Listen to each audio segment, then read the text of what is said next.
Assalamualaikum warahmatullahi wabarakatuh. Halo anak-anak, selamat pagi. Apa kabar kalian hari ini? Alhamdulillah, luar biasa. Tetap semangat. Oke. Yes, Allahu Akbar. Semangat.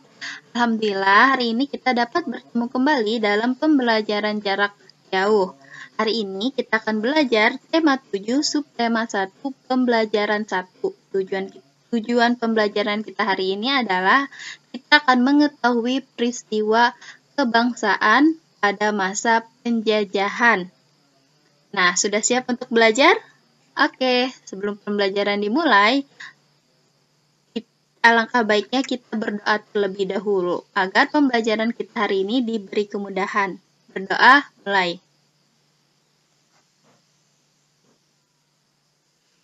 Berdoa selesai. Silakan disimak videonya. Perhatikan gambar yang ada di hadapan kalian. Ada yang tahu ini gambar apa? Ya, ini adalah gambar salah satu rempah-rempah. Rempah-rempah begitu melimpah di bumi Indonesia. Ini adalah gambar cengkeh. Melimpahnya rempah-rempah dapat meningkatkan kesejahteraan masyarakat Indonesia. Namun, rempah-rempah yang begitu melimpah Indonesia juga membuat bangsa-bangsa Eropa berusaha untuk menguasai perdagangannya. Nah, ini adalah gambar pada masa kedatangan bangsa Barat. Kira-kira ada yang tahukah kamu bahwa hubungan antara Cengkih dan penjajahan yang dialami oleh bangsa kita?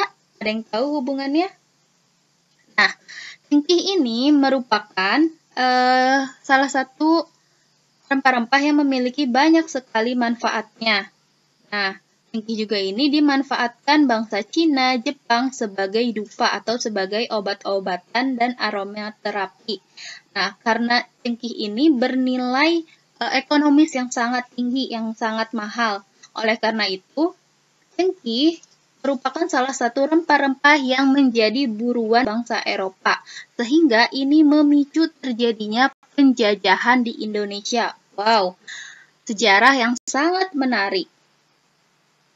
Kita akan mengetahui pada masa pemerintahan apa saja sih yang menjajah Indonesia. Bangsa kita mengalami penjajahan yang cukup lama. Selama masa penjajahan, bangsa kita mengalami penderitaan akibat adanya penindasan. Jadi, bangsa Eropa ini berusaha untuk merebut Nusantara dengan melakukan perlawanan di berbagai daerah. Nah, kita akan mempelajari peristiwa kedatangan bangsa Barat. Tahukah kalian bangsa Barat yang pertama kali menjajah Indonesia? Ya, yang pertama kali menjajah Indonesia adalah bangsa Portugis. Portugis pertama kali mendarat di Malaka pada tahun 1511. Kemudian disusul oleh bangsa Spanyol. Mereka mendarat di Tidore, Pulau Maluku. Kemudian disusul oleh bangsa Inggris dan Belanda. Kapal-kapal Belanda pertama kali mendarat di Pelabuhan Banten pada tahun 1596. Bangsa Barat datang ke Indonesia ini dipengaruhi oleh berbagai faktor. Faktor-faktor yang mendorong kedatangan bangsa Barat ke Indonesia.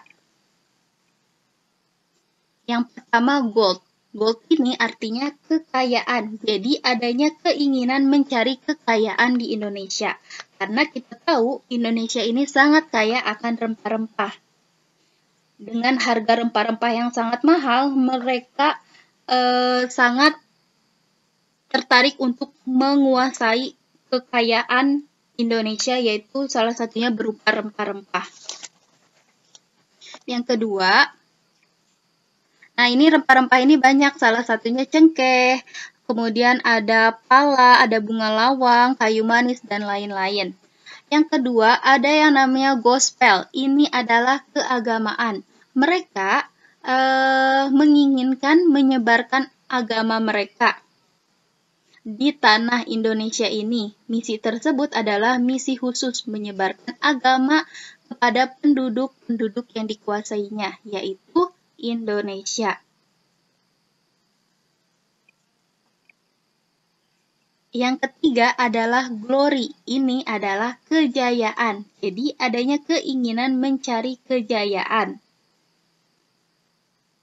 Nah, mereka berlomba-lomba untuk mencari tanah jajahan sebanyak-banyaknya. Bangsa Eropa ini berlomba-lomba untuk mencari tanah jajahan sebanyak-banyaknya di berbagai negara, termasuk salah satunya Indonesia.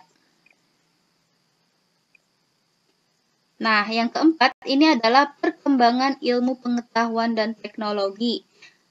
Karena ilmu pengetahuan dan teknologi berkembang sangat pesat, contohnya seperti dikembangkannya teknik pembuatan kapal untuk mengarungi samudra luas. Kemudian ditemukan senjata-senjata yang digunakan untuk pelayaran mereka berlayar datang ke Indonesia. Tahukah kamu ini gambar apa?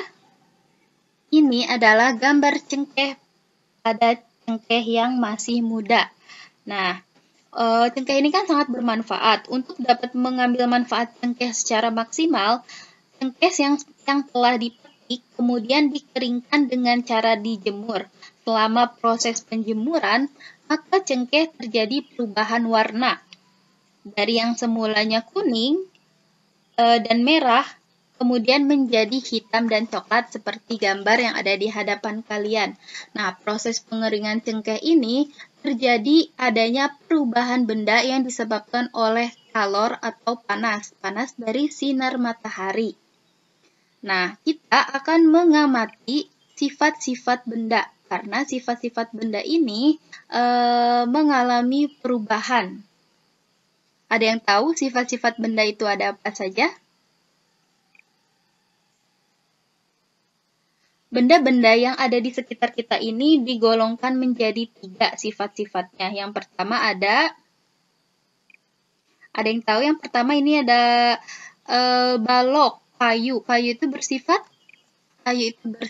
padat. Kemudian yang kedua ini ada gambar air. Kira-kira kalian bisa menyebutkan sifat apa?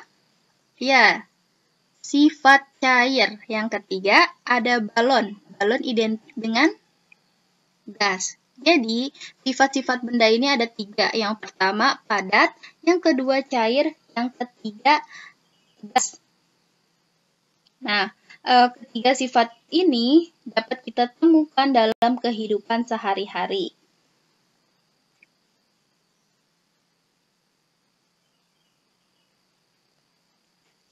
Yang dapat disampaikan pada pertemuan kali ini semoga bermanfaat dan tetap semangat. Terima kasih. Wassalamualaikum warahmatullahi wabarakatuh.